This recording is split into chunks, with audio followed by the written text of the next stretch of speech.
Hi guys, my name is Brian and I am here today in my roommate's bedroom to talk to you about the oboe.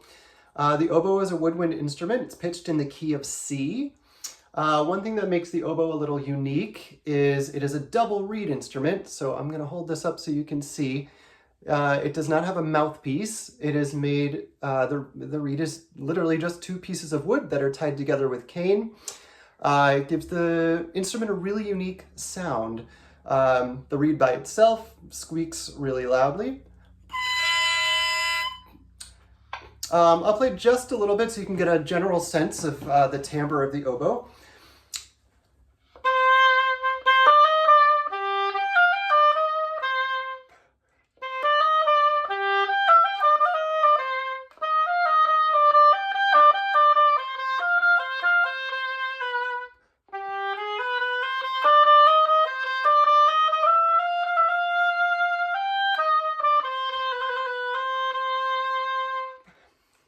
Couple wrong notes in there, but you get the idea.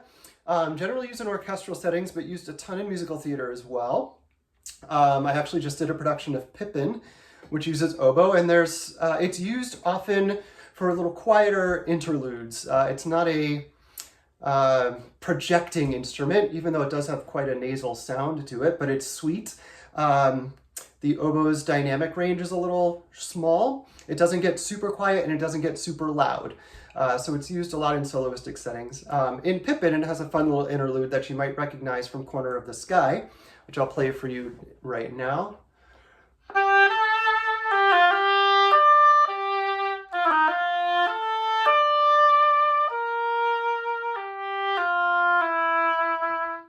Nice little quiet interlude that's underneath the soloist singing. If you go back and listen to the cast album, you'll hear that for sure. It stands out. The oboe's range extends from a low B or B flat. Many student oboes will not have a low B flat key, but any intermediate or professional oboist will. And written notes typically up through F or F sharp above the staff. Any higher than that, it is possible, but your oboe player is going to hate you. An example of what all the different ranges sound like. This is starting from the low B flat.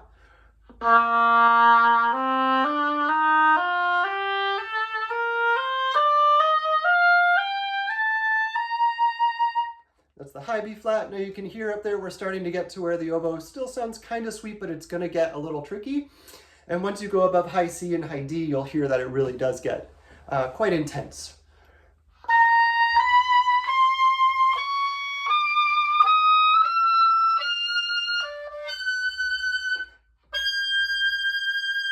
So that's the high G.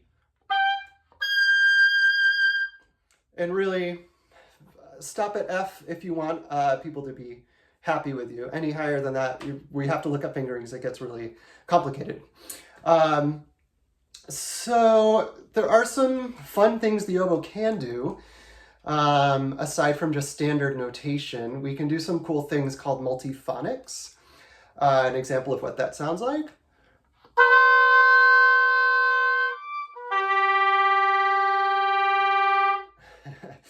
Just some funky things that I can do. You won't see that very often, and we have to look up fingerings for all of that. So you can find fingering charts online that show you exactly what notes and how that's notated.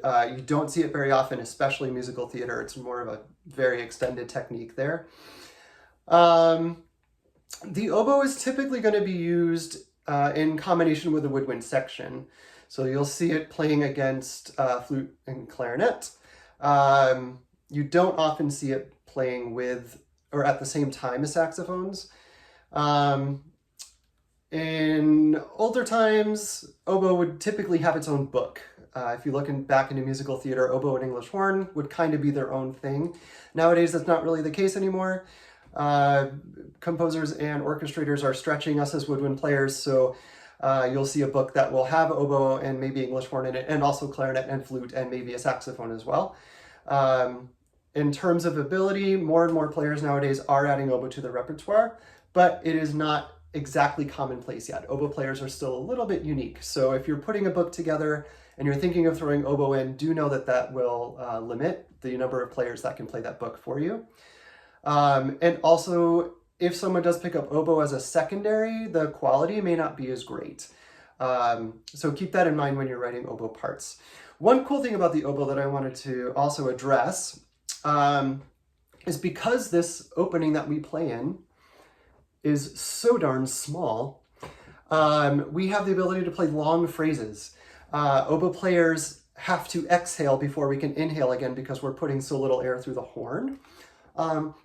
So as an example, going back to the Marcello Concerto in C minor, which I started with today, I'll just play an example of a phrase leading into a very extended phrase that is very possible for oboe players because we don't expel much air.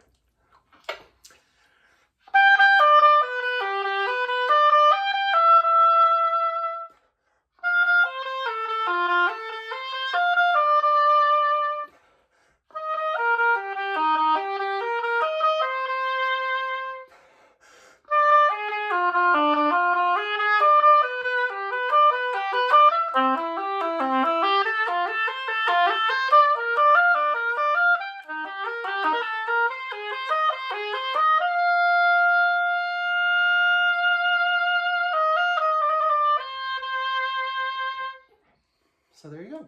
Piece of cake. We can play for quite a long time so long as you give us time to exhale and then inhale again before we play. So that's a little bit about the oboe. All right, hello again everybody. Thought I'd throw in a little demonstration of an English horn as well. An English horn is similar to an oboe, sort of lives in the oboe family. It is a little bit smaller, as you can see. It has a telltale round bell, and it uses a bocal, which is this piece here. And just like the oboe, it is made with it is a double reed instrument, so it's made with 2 pieces of wood, no mouthpiece at all. These are usually handmade. I'll play a little bit.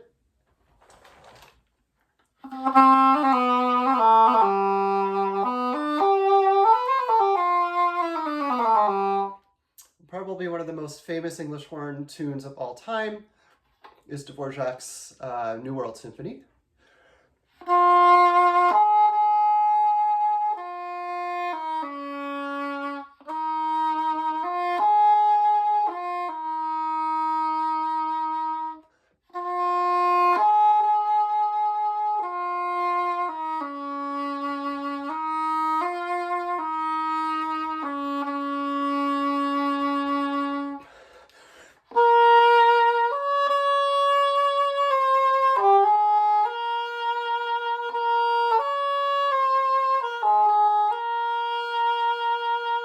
Anyway, you get the picture. The range of the English horn, it's in the key of F.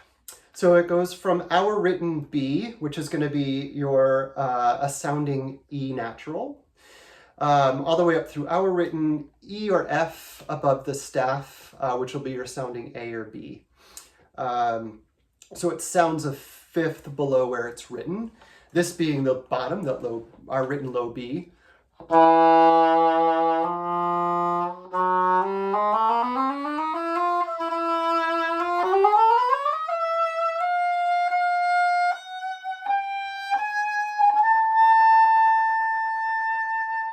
That being that our written E, the sounding A above the staff there. English horn is typically used in its middle lower registers. That's where it really resounds. As you can hear, it's not a projecting instrument. It's not going to cut through an orchestra. It's definitely used soloistically and with other quieter horns to create some harmonies.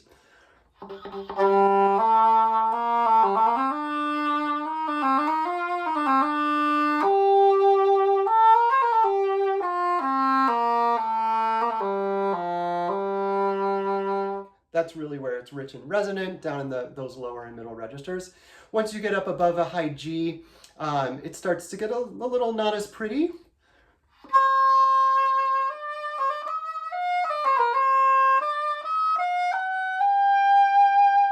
And once you're up in that range, you may as well give it to something else where it's easier to play and it sounds a little nicer.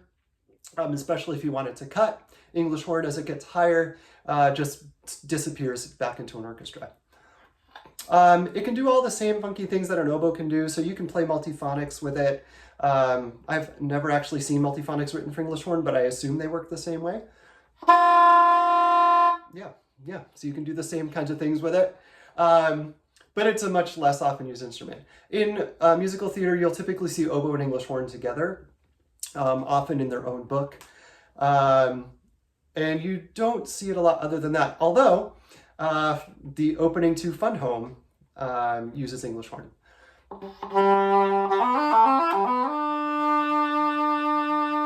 Starts the show. So musical theater, or English horn's little claim to fame there in musical theater. So that's a little bit about the English horn.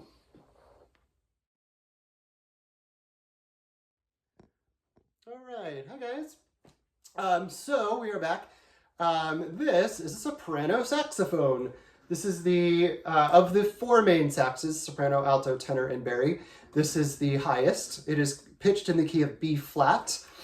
I'll give you a little sense of what it sounds like, and then we'll talk a little bit about it. This is an excerpt from Bullets Over Broadway, the national tour.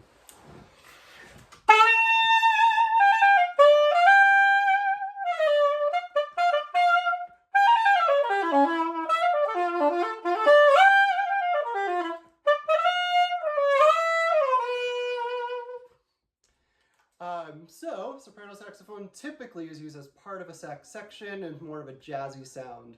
As you can hear, it is fairly abrasive. Saxes in general are a little louder instruments, so you're not going to want to pair them with, like, say, sax and flute in a nice dainty section. Is it possible? Yes. Is it using the horn to the best of its ability? Maybe not. Saxes are usually better off left in a section. Another example I can play for you, steering away from the sort of 20s jazz sound, but into more modern musical theater where the soprano sax has also gotten a lot of traction.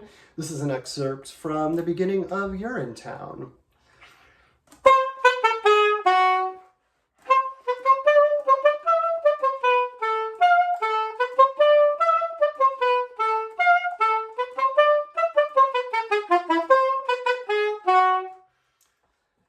So, as I mentioned, this is pitched in the key of B flat. It goes from a written B flat below the staff, just below the staff, which would be a concert A flat, all the way up through about an F or F sharp above the staff. My horn does not have a high F sharp key, but many professional horns will. There is a range of the saxophone beyond that. It's called the altissimo. You can write some altissimo, but that is only for advanced players. People like myself, who are largely self-taught, will not have access to that range of the horn. I have access to a couple notes, which I'll demonstrate in a little bit. But to give you a sense of the range, starting from the written low B flat with a concert A flat. And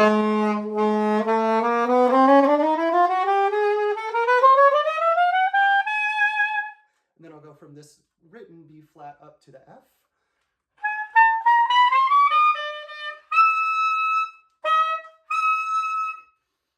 And then, as I said, there are notes above this.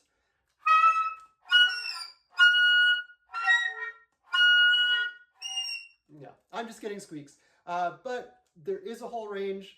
Good example of altissimo, if you've ever listened to Saturday Night Live, the tenor sax player at the opening of Saturday Night Live just wails in his altissimo range. It's far beyond the written notes or the keyed notes on the horn. Altissimo is basically creating overtones and then learning to control them and finding the fingerings on your own horn that speak the notes that you want and getting comfortable with that. But in terms of standard written range, low B flat to high F is about where you'll max out. Some cool things that the sax can do, again, it's largely used as sort of a big band jazz feel. So you're going to see a lot of scoops, you're going to see some growls, you're going to see some flutter tongue. Scooping would be things like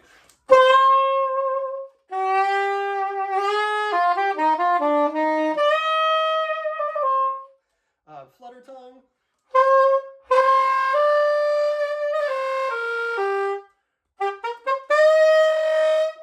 Not used a whole lot, but on occasion. And then growling, I'm not great at, but I'll try to give you a sense of it here.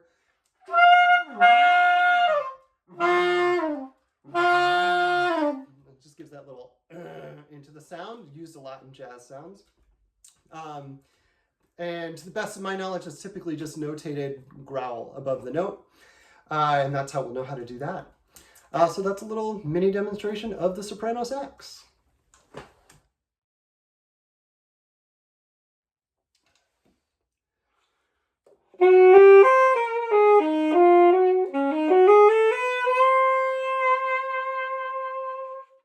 Hi guys, this is the alto saxophone in the family of 4, soprano, alto, tenor, Bari. This one is second from the top, sits between the soprano and the tenor saxophone.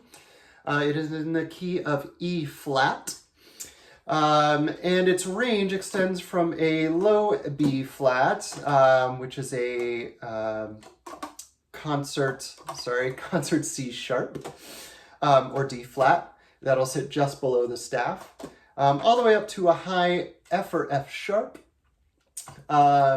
which is going to be your concert A or A flat. Many intermediate professional model saxophones will have a high F sharp key, which will make that top F sharp accessible, though not easy to play.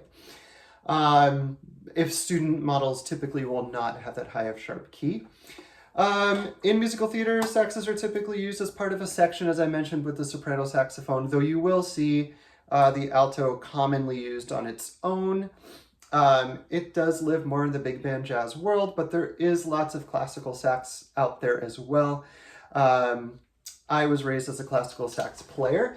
I opened just now with a little snippet solo, again from Bullets Over Broadway, which is a show I've done on the road, so I have the music for it here, which is why I use it a lot. I'll give you an example of some classical sax sound as well, just because you will often find it used in that setting. This is the beginning of the Glazunov Alto Saxophone Concerto in E flat.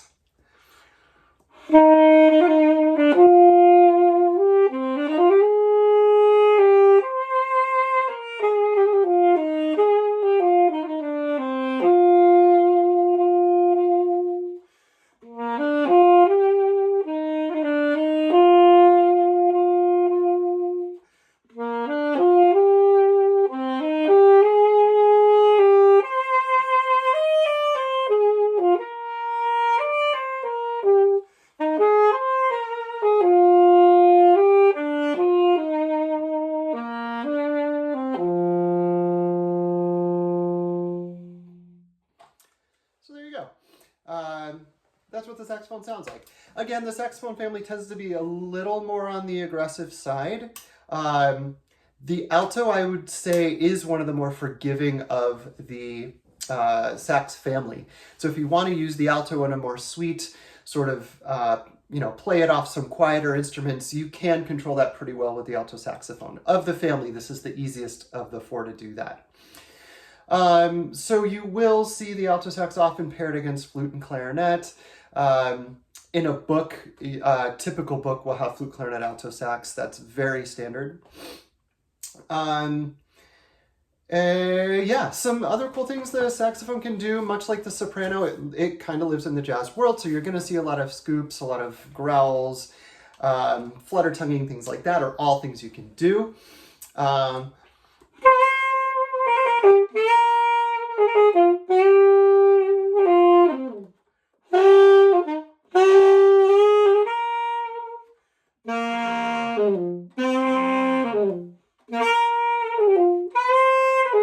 Little things like that. I'm not much of a jazz player, as you can probably hear, but those are certainly things that are open to you. You can also do something called slap tonguing, which I'm just learning. It's a percussive technique. Let's see if I can make a sound for you here.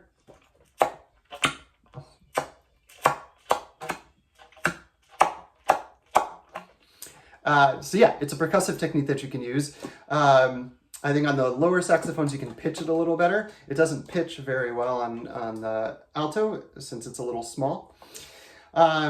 There is, it's just like the soprano, there is a range beyond that, the top of the horn. Let me play the range for you first.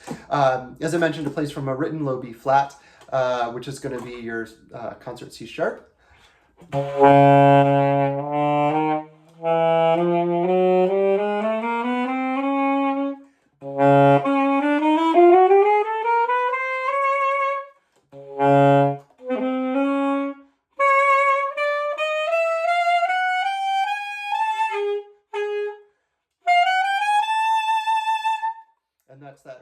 F sharp or the concert A.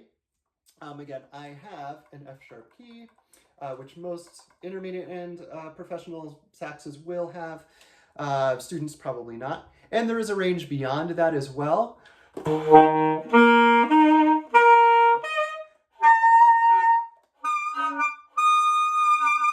And again, that's called the altissimo. I don't have a lot of control in my altissimo, but some professional sax players will, especially in the jazz world. Write an altissimo very sparingly, if at all. It's hard. Very high-end professional players can do it easily and accessibly. Intermediate players, probably not. So you might want to steer away from it unless you know you've got a banging sax player that can just rock the heck out of it. Then feel free.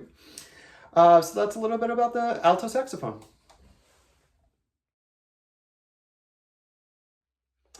Hello again. So now we have for you the tenor saxophone. Tenor saxophone lives between alto and Bari sax. It is in the key of B flat, just like the soprano saxophone, but an octave below that.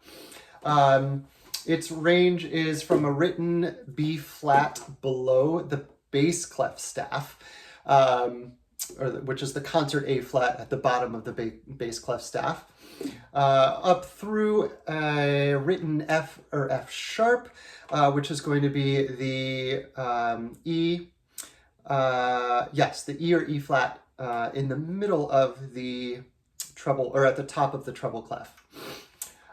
So it's full range. Well, I'll give you a little sense of what it sounds like first with a little Dixieland line here.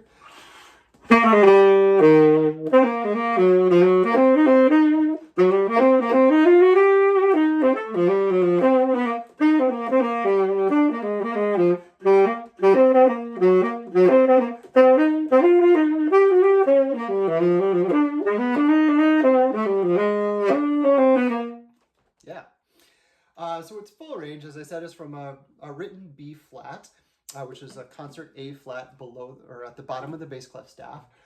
And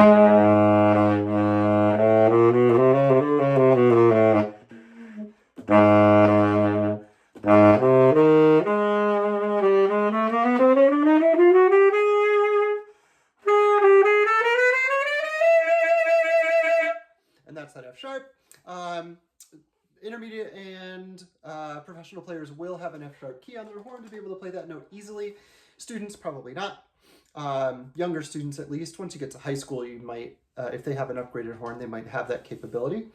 The tenor can do all the same things that the other saxophones can do. They can flutter tongue.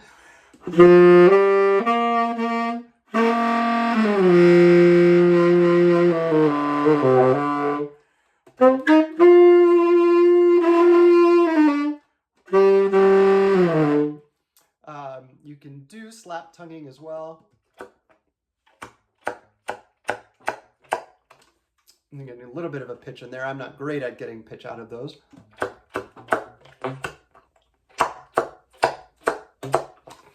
And then, just like the other saxes, there's a full altissimo range. Tenor uses the altissimo range a lot. I, unfortunately, never learned altissimo, so I can't really demonstrate it, unfortunately. But as I mentioned in one of my other videos, if you listen to the guy that plays with the Saturday Night Live band, he just screams through his altissimo register. So I'm sure you've heard it, and you know what, you have a good sense of what that sounds like. Tenor sax in musical theater is typically used, again, in conjunction with other saxes. It's part of a full sax section. Unless you're dealing with a more rock show, the tenor sax will be often used in part of a rock band. So that's one way you'll see it used soloistically as well. Just like it would function in any normal rock band or, jazz funk band, anything like that, soloing over changes and stuff like that. You'll see a lot of that in musical theater as well, modern musical theater especially. And yeah, I'll do a little recording of the tenor with some, as part of a section in a bit as well, so you can get a sense to hear that. All right, final saxophone today is the baritone saxophone. She is a beast. The baritone saxophone is the lowest of the most common four. It's in the key of E flat, like the alto saxophone, but sounds an octave below the alto saxophone. It will bottom out at either a B flat, written B flat, or written A, depending.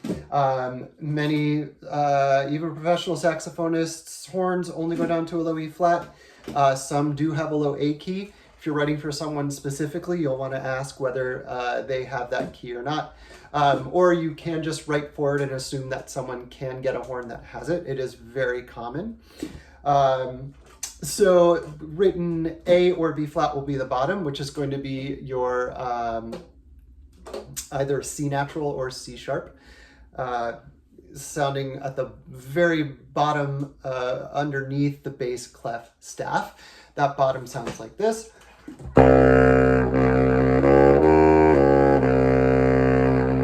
That's that low A. And it goes up, same as the other saxes, to an F or an F sharp. My Bari does not have an F sharp key, so high F is about as high as I go.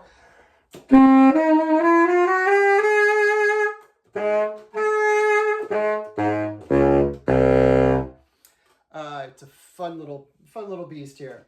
As you can hear, it's supposed to be a little loud, a little obnoxious. It's definitely the bass of the saxophones, although there is a bass saxophone as well. But of the common four, this is the bottom. Fun little lick that sort of encapsulates what the Bari sax is good at here for you.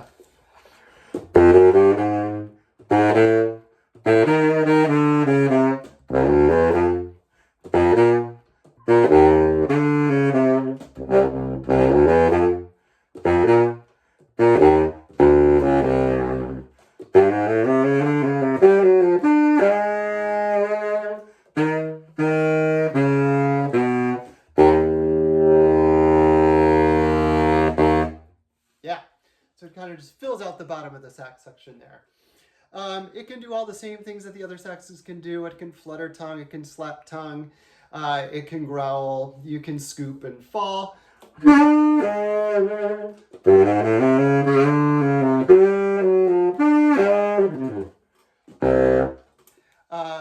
But yeah, this saxophone is really known for kind of being the honky bass sound in the sax section. Let's see if I can get some slap tongue action here.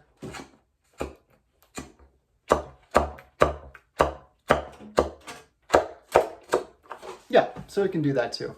Growling.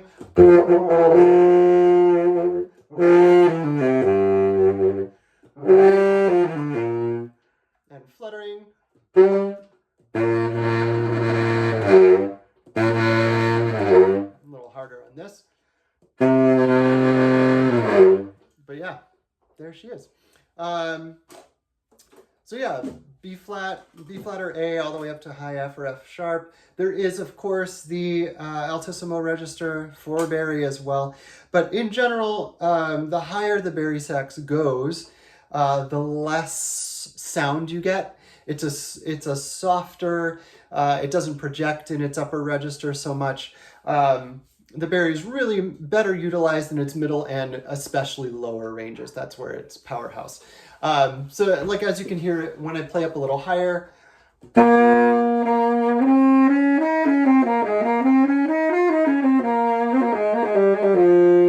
it's hard to put any emphasis behind it. Those notes are delicate up there in the Bari sax, but down in the lower registers, of course.